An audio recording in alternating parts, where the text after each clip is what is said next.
Hi, my name is Amy, and I'm doing this first shot at a YouTube video.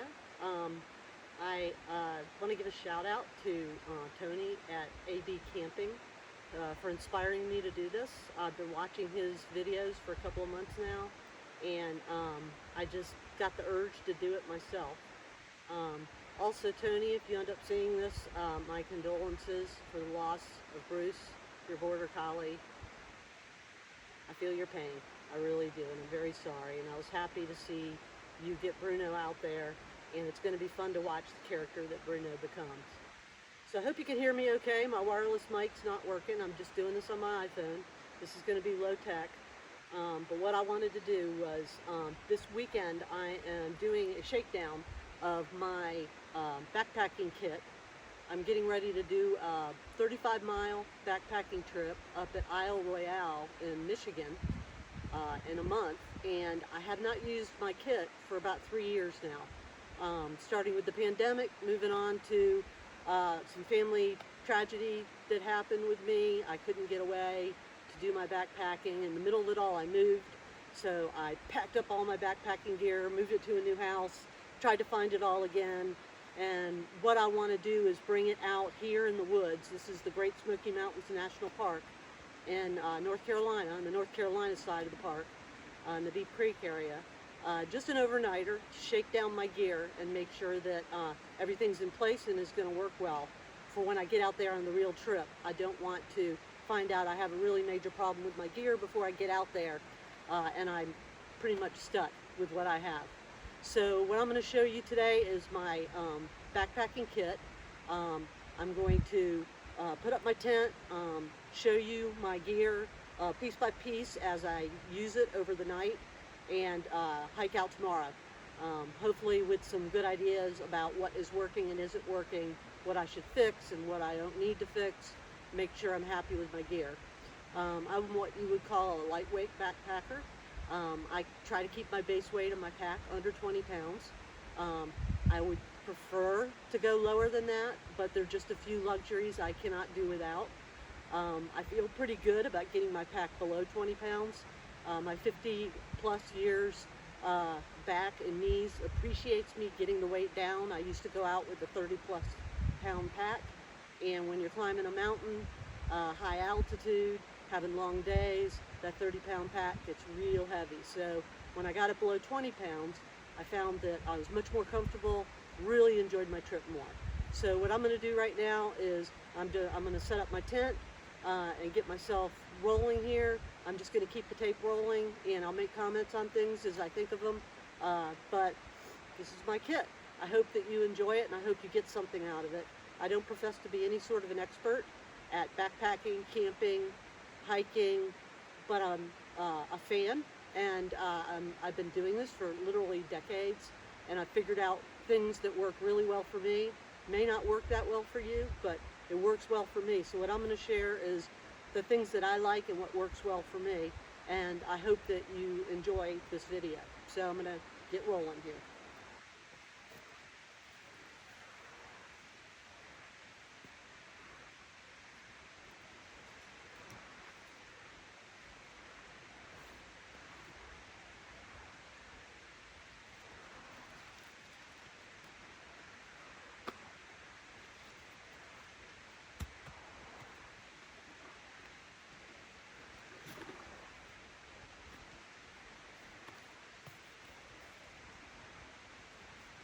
I'm not a big user of ground cloths. I know that they prolong the life of your tent, but it's weight you have to carry. So when I decided to cut some weight, ground cloth is something that I cut. Also, you notice that I don't use real expensive gear. You won't see me out here with a $1,000 tent. This is this one cost me $200, and I think it's the most I've spent on any tent.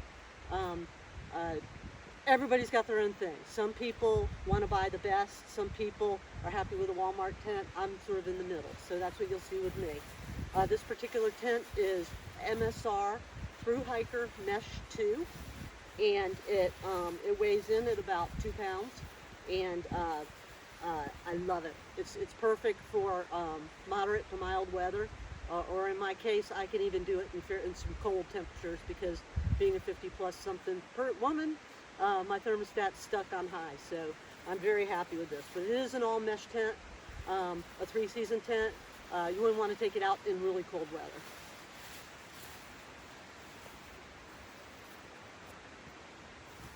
This is not a freestanding tent. You have to peg it down, and you have to use the guy lines for it to stand up on its own.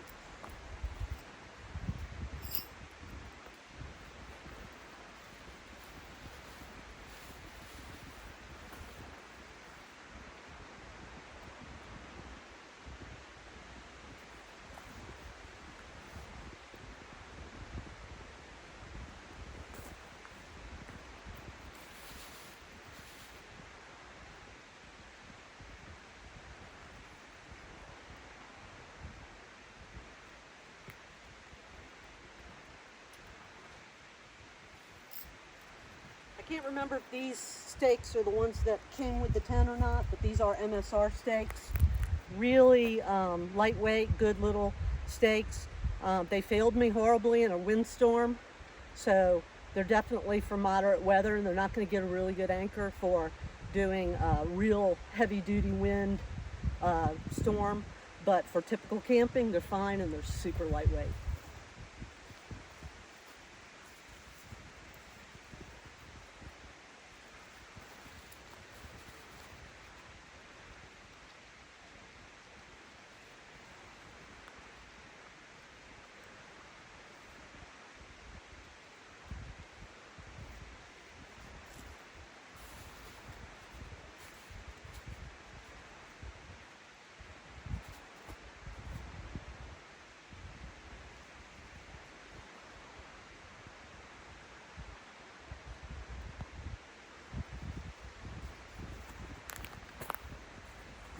I'm looking at my watch as I go because I'm doing this on my iPhone, so I can look at my watch and make sure I haven't moved completely off the camera, so you can at least have an idea of what I'm doing here.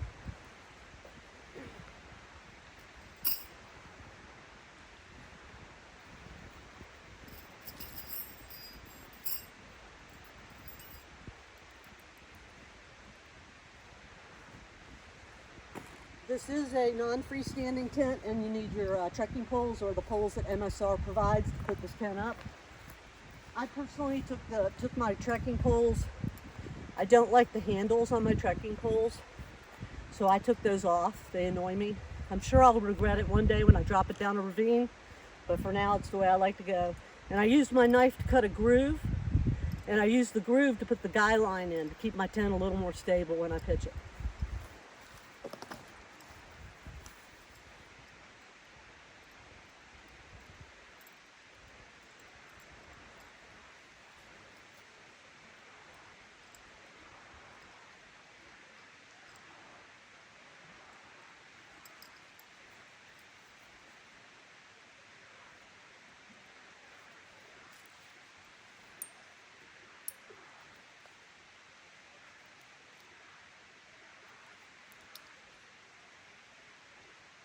I have a preset height because I've done this before. I put these poles at 110 centimeters. Get them to work the way I like this tent to be pitched. Again, personal preference.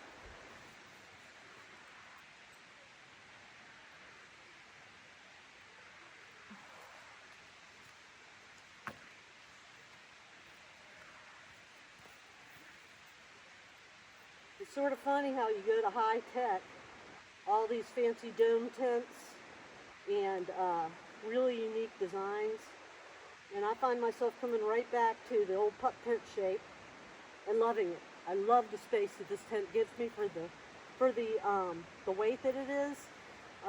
That's a pretty good space. I've slept in here with one person before, very comfortably. It is a two-person tent, and I was real happy with the amount of space I have in there for the weight. They do have a mesh hiker MSR Mesh House Through Hiker 1, but basically it's just this part of the tent, and then it angles down to the foot. So you got a little bit of room to sit up if you put your butt up against the front end, but you don't have all the foot room, and I love having that foot room.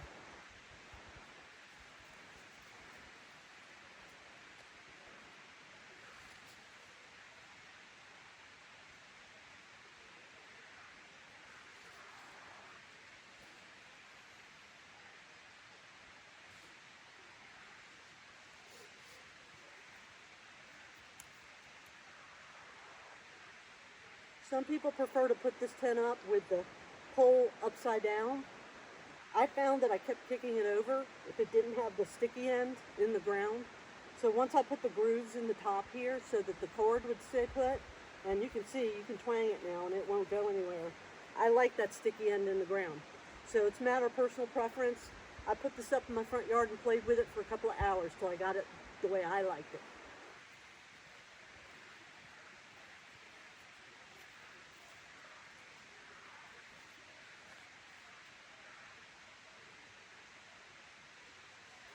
So this is the tent assembled, put up.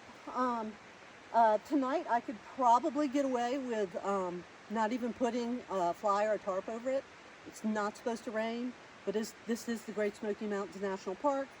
Here in the Smokies, you can have rain any given moment of any given day. So the tarp goes up. And MSR designed these pretty cool, it's called the Thru Hiker 100 wing.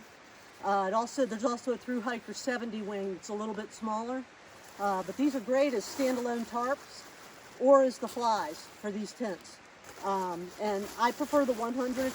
It's a few extra square feet and a few extra ounces, but it's nice to have a little bit of a vestibule in the front of the tent when you're coming and going out of it, especially if it's raining.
So these come with a long guy line, but and you can pitch it with a stick and put it up high so you have a little vestibule. I personally prefer to pitch it down low so that I have a little more protection if it starts to rain. So what I did with these long guy lines, I kept the long ones in case I ever need them. I just tie the knot in the end of each of these, so I have a good short pitch here.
keep on, make that center line to be properly centered on the ridge line of the tent.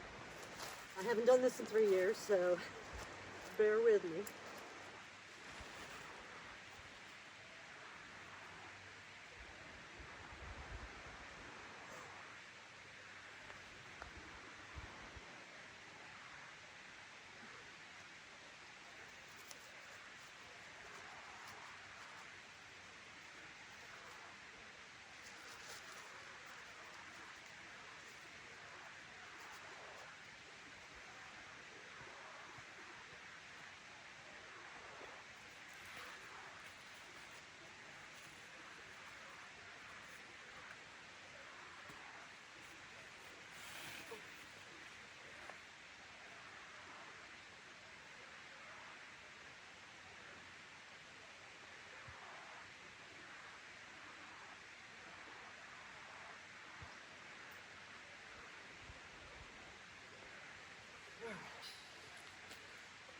That's it.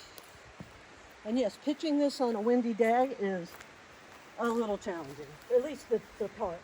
Putting up the tent itself isn't a problem on a windy day.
So the instructions in this for this tent suggest that you put the poles way out from the tent so that you can attach them to the end and hold the tarp all the way to the end.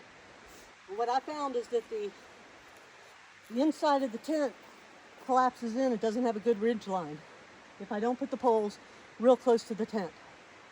Maybe I'm doing something wrong, but that works good for me. So what it means is I have a little fold over here, a little strange looking, but it works.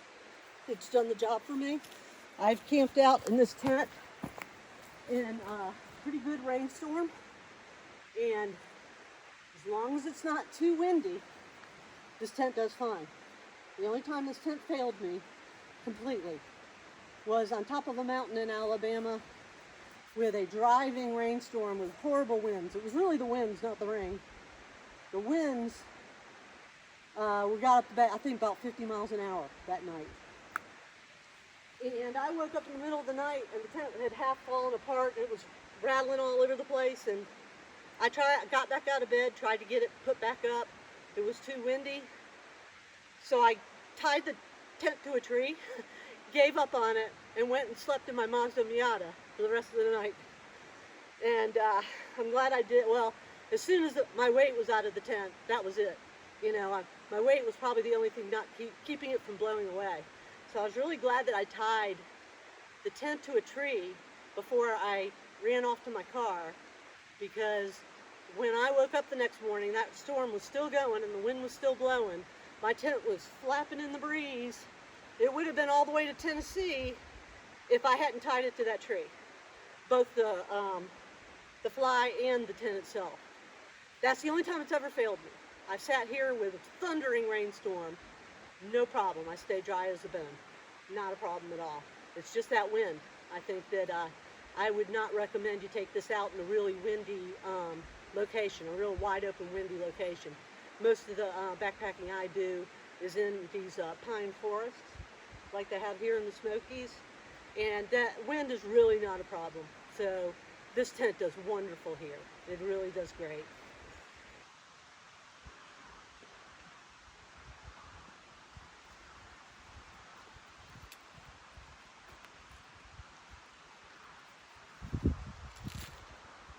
Okay, so that's my tent in a nutshell. I hope I video recorded it okay and you could actually see what I was doing. It's a great tent and I love it. Other than windstorm, I'll use this every time. It's a great tent. It probably would not stand up to a snowstorm really well. I think that, you know, it's a tight pitch, but I doubt it. But I'm not much of a winter camper, so it really doesn't matter to me. I have a more substantial tent, a big Agnes at home that I can use if I need to. So anyway, some of my other gear here, I'm just going to pull out and start throwing things in my tent. And I'll show you my sleeping stuff tonight from inside the tent when I'm getting ready to bed down for the night.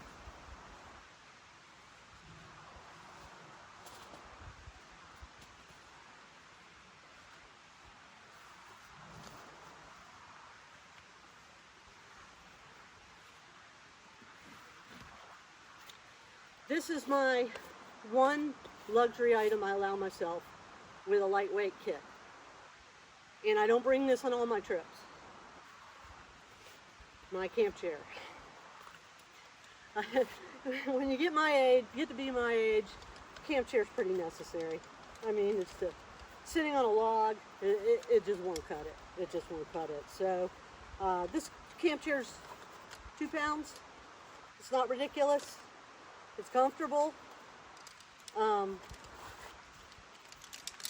easy to put up, and just a good little place to sit, especially when you put in a long day of hiking and you're just dog tired. Who wants to sit on a log while you're eating your dinner or sit on the ground? I'm not all into that. So I did make one adjustment to this chair.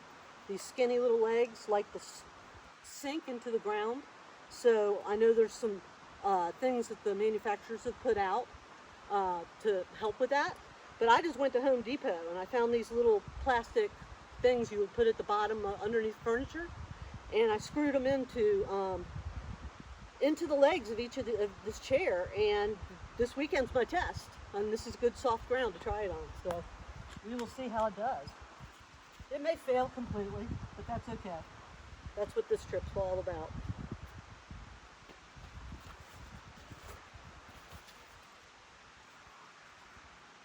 And this is the REI. I don't remember the exact model. I've had it a few years. But REI, they do a decent chair. I can't complain with it. It has a mesh back, so it's good for warm weather. You get some airflow when you're all hot and sweaty and sitting in this chair. But in the winter, you do feel a little bit cold sitting in this chair, unless you put a jacket or something over the mesh when you sit down in it. But other than that, it's a pretty comfortable chair.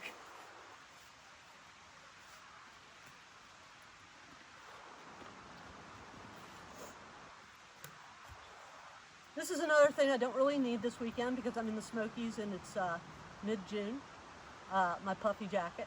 But I'm going to be taking my puffy jacket with me to the Isle Royale because that's in Lake Superior. You can have some really hinky weather up there even in the heat of summer. We're going in July. So I just wanted to have it in my kit, so I carry it and it's there, and it's also an extra pillow. It's not a bad thing.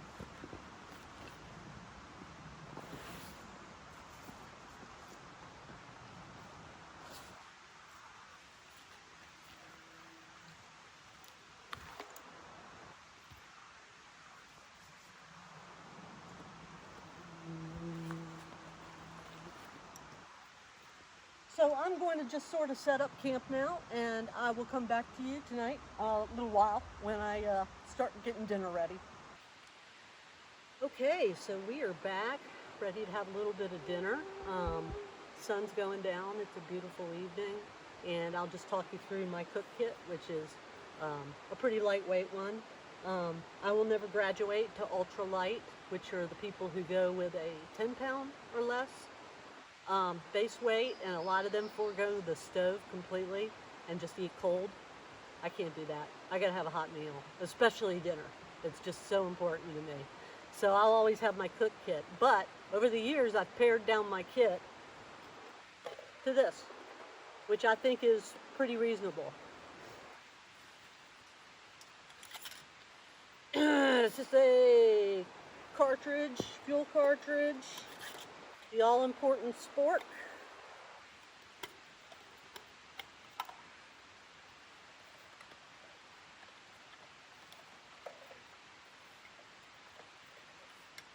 I have a titanium, typical titanium can, and I don't even know what brand this is. I've had this for about 15 years.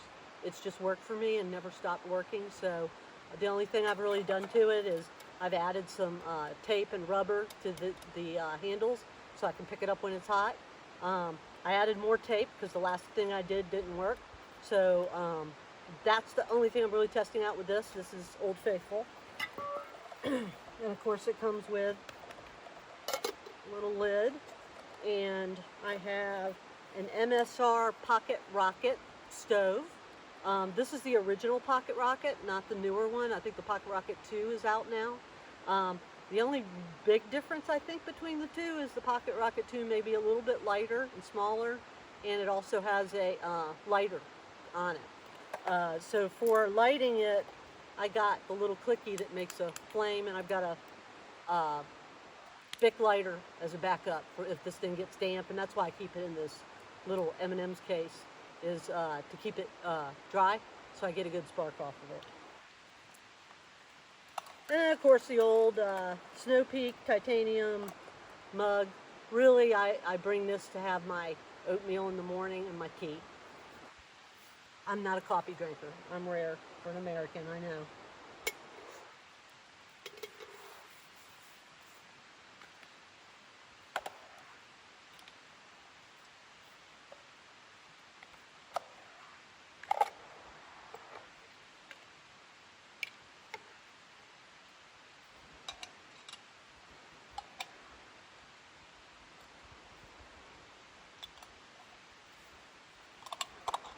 This is actually a bigger canister of the fuel than I normally carry.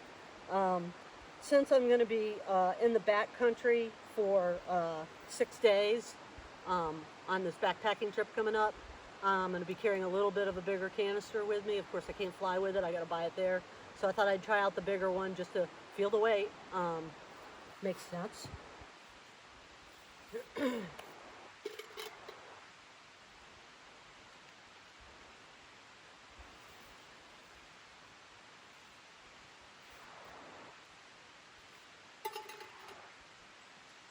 There's some logs over here. I could use the logs, but I'm too lazy. I'm perfectly fine working on the ground here, getting my dinner ready.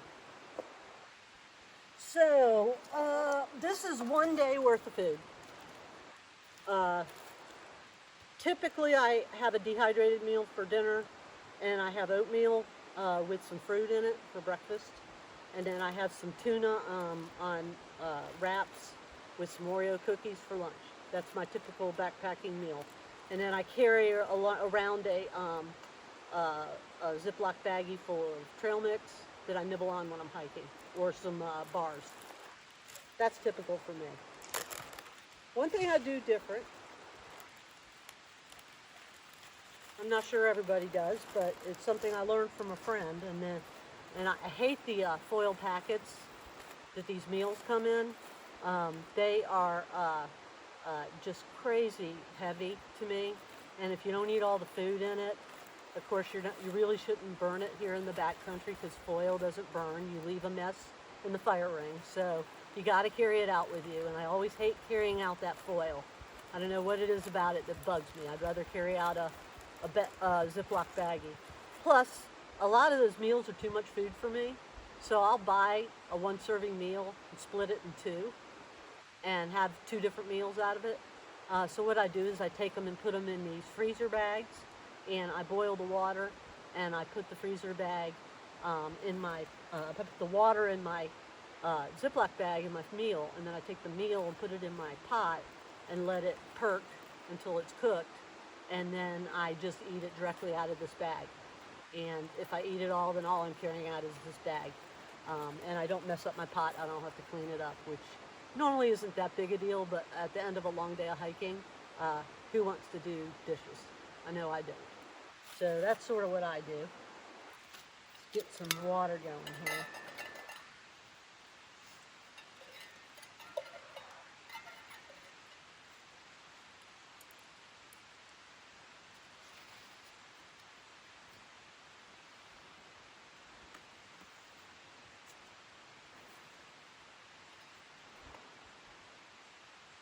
I haven't used this in so long, I forget what the markings are.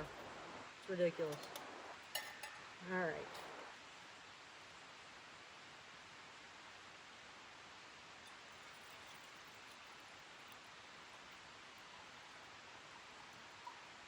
Perfect. Oh.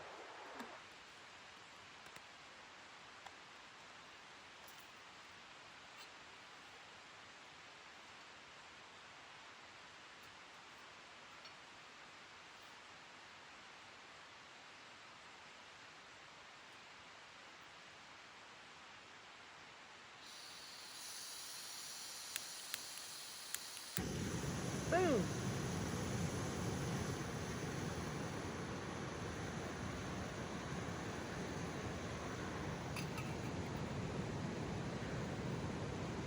I love these stoves. They boil water so fast. They're so lightweight. They're a little noisy, but who cares?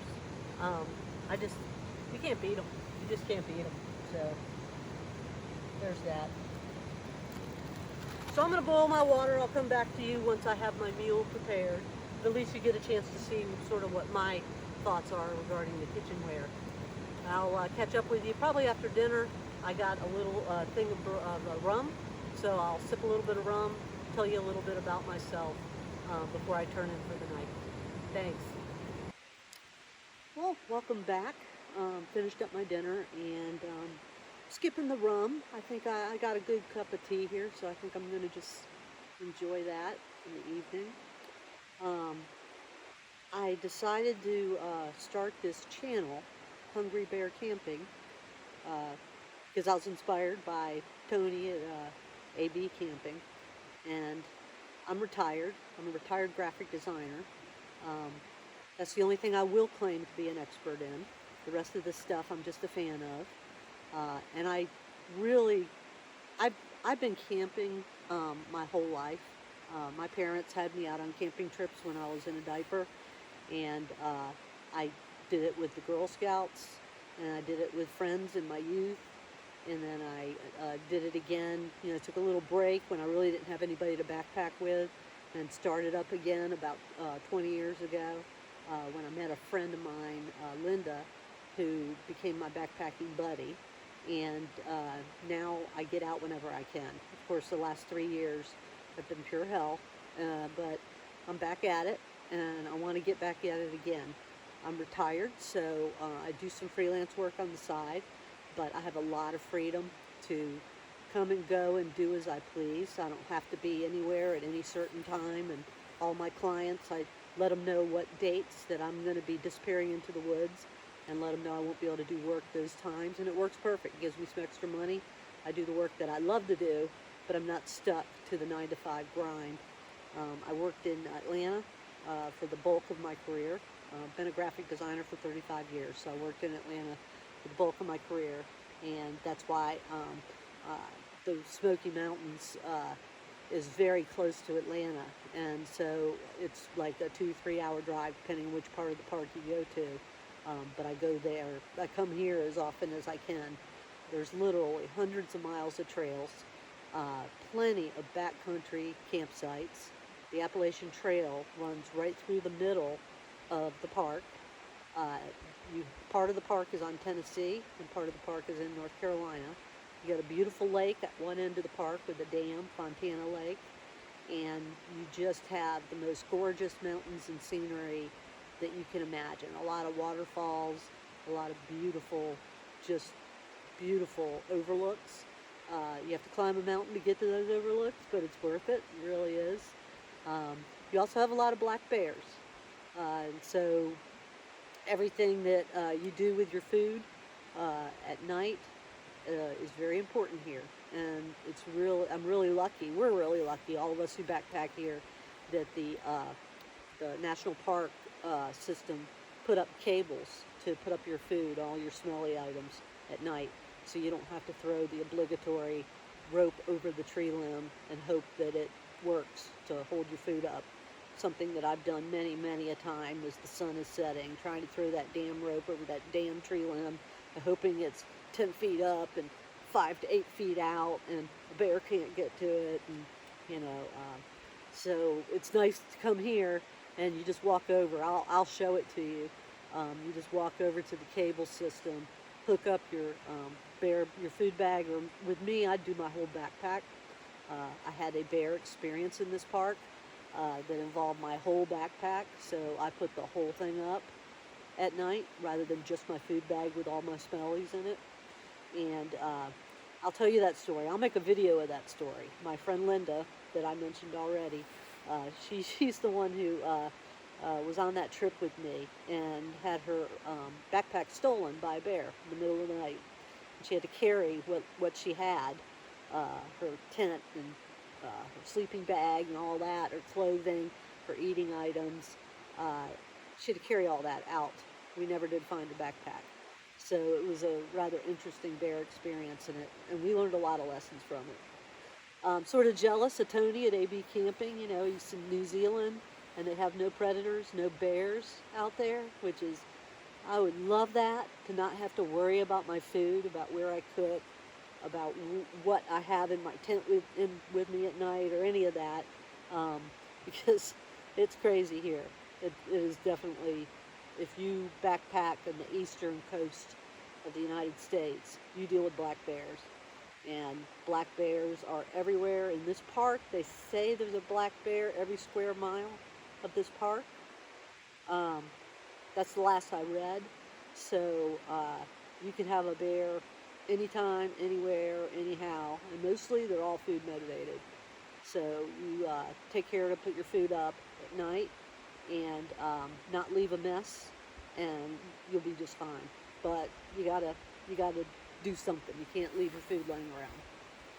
So anyway, working in Atlanta, I got sick of the traffic and the smog and the smell and the people, and every chance I got, I'd grab a backpack and I'd head off into the woods with my friends usually, and just spend a weekend in a place like this.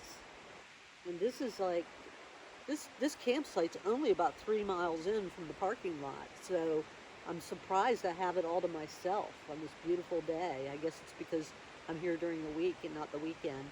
The weekend it may get a little busy here with weekend backpackers.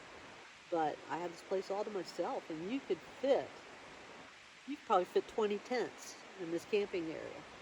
It's huge. It's got a fire ring. It's got some wood furniture. We're right off of the deep creek, and we have our bare cables to put our stuff up at night. So I'm enjoying being here. So anyway, I got inspired to do make my own channel on YouTube by Tony, the AB Camping, and I'm going to just follow my nose, and I'm going to start posting videos.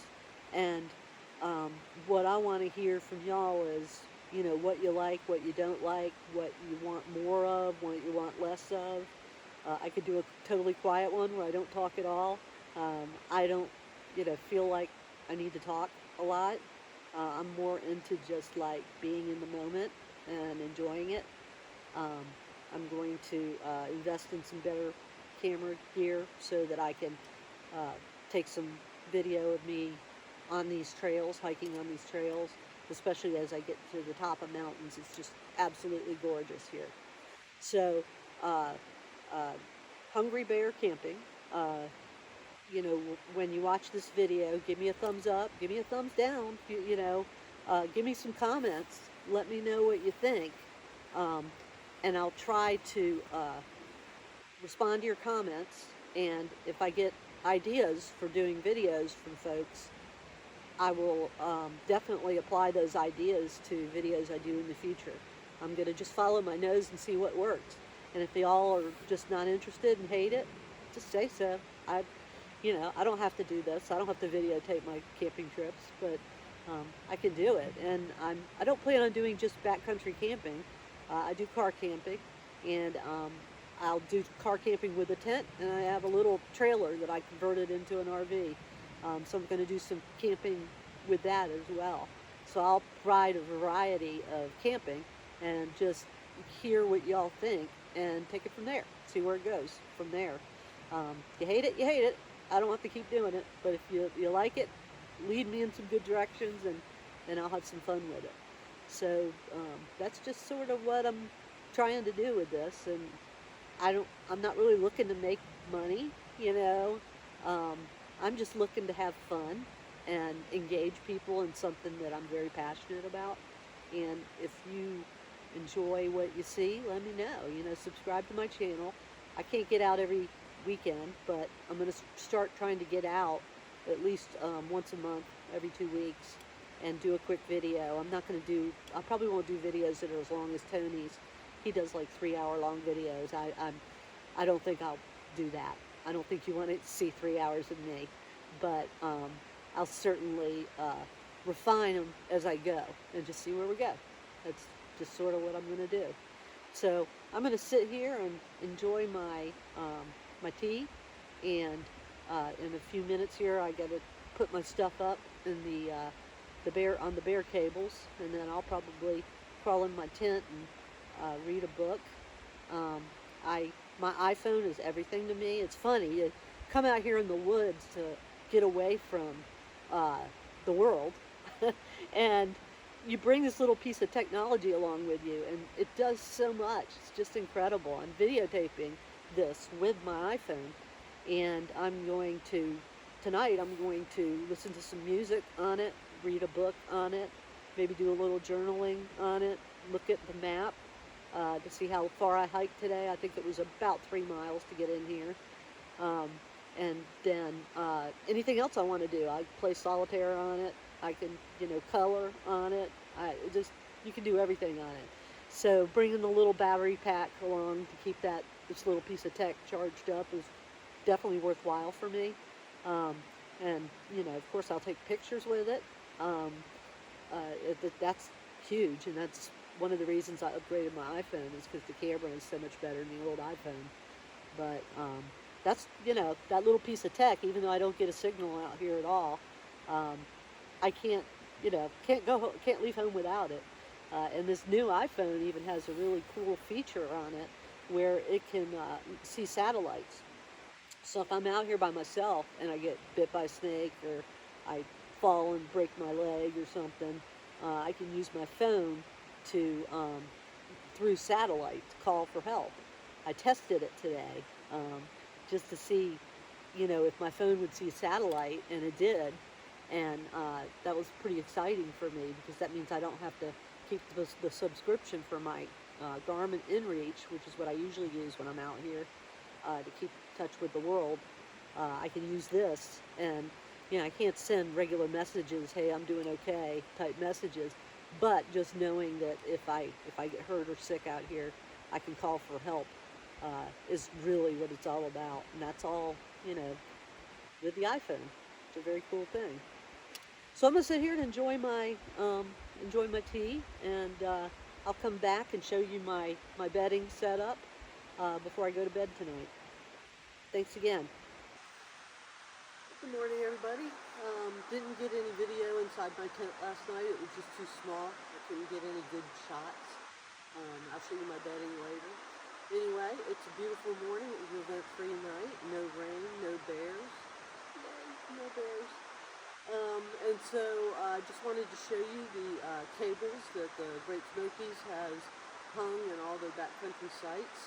Makes it a lot easier putting your food up for the night. The cables are behind me, and I hope you can see on the camera angle my bag, which is wrapped in my backpack cover, but I'll show you how it works here.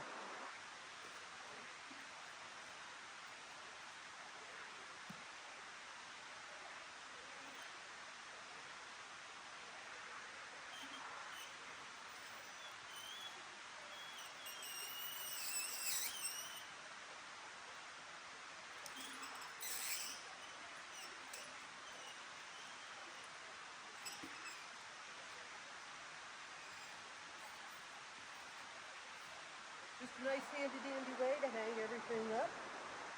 I put the backpack cover on my packs in case it rained last night. Don't want it to get all wet. Now I'm going to make some breakfast, so I'll be back with you. Okay, breakfast has been eaten, and it's just time to pack up now and get out of here. So I'm not going to make you watch me take everything down at regular speed, but what I'll do is I'll speed it up starting now.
Okay, so this is it.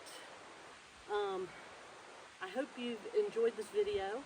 Again, Hungry Bear Camping.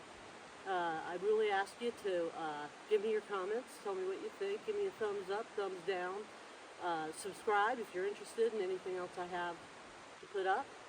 And I got about a 3-mile hike back to my car. So thank you for coming, and I hope to hear great comments from everybody. Thanks.